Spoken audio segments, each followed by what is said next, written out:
வணக்கம். இன்றைக்கி கோதுமை மாவில் இனிப்பு அப்பம் எப்படி செய்கிறதுங்கிறத இந்த வீடியோவில் நான் சொல்லித்தரப்போகிறேன். இந்த வீடியோவை பார்த்து சப்ஸ்கிரைப் பண்ணுங்கள், லைக் பண்ணுங்கள், ஷேர் பண்ணுங்கள். உங்களுக்கு ஃப்யூச்சரில் ஏதாவது வீடியோஸ் வேணும்னா நீங்கள் கமெண்ட்டில் ஷேர் பண்ணிங்கன்னா நான் உங்களுக்கு அது சொல்லித்தரேன். நீங்கள் என்ன சஜஷன் எதுவாக இருந்தாலும் கமெண்ட்டில் நீங்கள் சொல்லுங்கள். வாங்க வீடியோக்குள்ளே போகலாமா? முதல்ல ஒரு கோதுமை மாவு 1 கப் எடுத்துக்கோங்க. அதுக்கப்புறமா வெல்லம் சிறிதளவு, அதை மண்டை வெல்லம் சொல்லுவாங்களே அந்த வெல்லம், 2 ஏலக்காய், தேங்காய் துருவியதாக இருந்தாலும் சரி, இல்லை இந்த மாதிரி கட் பண்ணி, ஏன்னா அரைக்க போகிறோம் அதனால் இந்த மாதிரி கட் பண்ணியிருந்தாலும் சரி, ஒரு 1/4 மூடி இருந்தால் கூட போகிறோம். 4 பூம்பழம் நல்லா பழுத்து இருக்கணும், இந்த மாதிரி கொஞ்சம் கருப்பாக இருக்கணும். ஒரு மிக்ஸி ஜாரை எடுத்து அதில் வாழைப்பழத்தை தோல் உரித்து போடுங்க. நல்ல பழுத்த வாழைப்பழமாக பார்த்துடுங்க. தேங்காய் துருவல் இல்லையா, தேங்காய் கட் பண்ணி போட்டாலும் சரி, இல்லை துருவலாக போட்டாலும் சரி. 2 ஏலக்காய் சொன்னேன் இல்லையா, 2 ஏலக்காவும் போடுங்க. வெல்லம் நல்லா கொஞ்சம் பிச்சு கொஞ்சம் ஸ்மாஷ் பண்ணி போடுங்க. பாகு வெல்லம் கையிலே ஸ்மாஷ் பண்ண வரும், கொஞ்சம் கெட்டியாக இருந்தால் இடித்து போடுங்க. இதை நீங்கள் மிக்ஸி ஜாரில் நல்ல மையாக அரைச்சிக்கோங்க. தண்ணி விட தேவையில்ல, அப்படியே பண்ணிக்கலாம். இந்த கன்சிஸ்டன்சி வரும் பாருங்கள். கொஞ்சம் தண்ணியாக இருக்கு இல்லையா, தண்ணி போடலை, அப்படியே தான் அரைச்சிருக்கேன். இப்போ இதில் அந்த கோதுமை மாவை நல்லா கொட்டிடுங்க, நல்லா கலக்கணும். கொஞ்சம் ரொம்ப தண்ணியாக இருந்தால் கூட ப்ராப்ளம் இல்லை, கொஞ்சம் மாவு போட்டுக்கலாம் இதில்.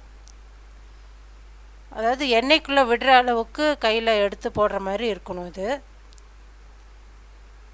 கையில் கலந்தாலும் சரி, இல்லை ஒரு ஸ்பூனை வச்சு நல்லா கலந்து விடுங்க. ரொம்ப தண்ணியாக இருக்கக்கூடாது மாவு, ரொம்ப கெட்டியாக இருக்கக்கூடாது, இந்த அளவு இருக்கணும். பாருங்கள், இது எண்ணெய்க்குள்ளே போடுற மாதிரி வர முடியுது பாருங்கள், இந்த மாதிரி இருக்கணும்.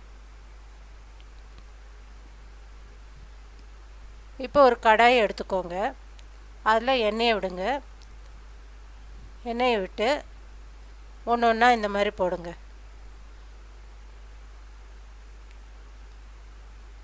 இது நிறைய செய்கிறதா இருந்தால் எண்ணெய் கொஞ்சம் அதிகமாக வைக்கணும், ஏன்னா டீப் ஃப்ரை பண்ண போகிறோம் இல்லையா, அதனால். நான் கொஞ்சமாக பண்ணுறதால கொஞ்சம் எண்ணெய் கம்மியாக தான் வச்சுருக்கேன். இந்த மாதிரி ஒன்று ஒன்றா போட்டுடுங்க.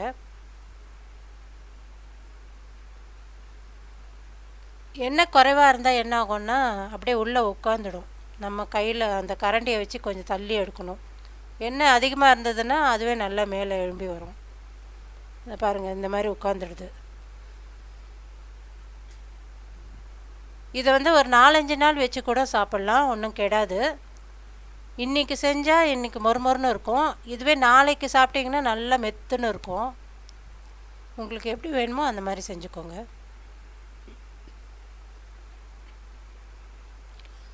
கொஞ்சம் எண்ணெய் குறைவாக இருக்கிறதால இந்த மாதிரி மாற்றி மாற்றி புரட்டி போட வேண்டியிருக்கு. இல்லைன்னா ஒரு பக்கம் வெந்ததுக்கப்புறம் அப்படியே திருப்பி போட்டுடலாம்.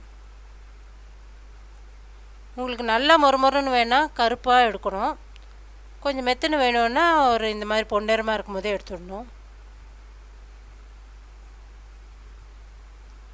பாருங்கள், இப்போ ரெடி ஆகிடுது. இது நல்ல ஒரு வாழைப்பழம் அந்த வாசனையோட நல்ல திதிப்பாக ரொம்ப நல்லாயிருக்கும் சாப்பிட்றதுக்கு. ஈவினிங் ஸ்நாக்ஸ் மாதிரி பசங்களுக்கு கொடுக்கலாம். இது 4-5 நாள் வச்சு கூட சாப்பிட்லாம், ஒன்றும் கெடாது. அதனால் சூப்பராக இருக்கும். இந்த வீடியோவை பார்த்து லைக் பண்ணுங்கள், ஷேர் பண்ணுங்கள், சப்ஸ்கிரைப் பண்ணுங்கள். தேங்க்யூ.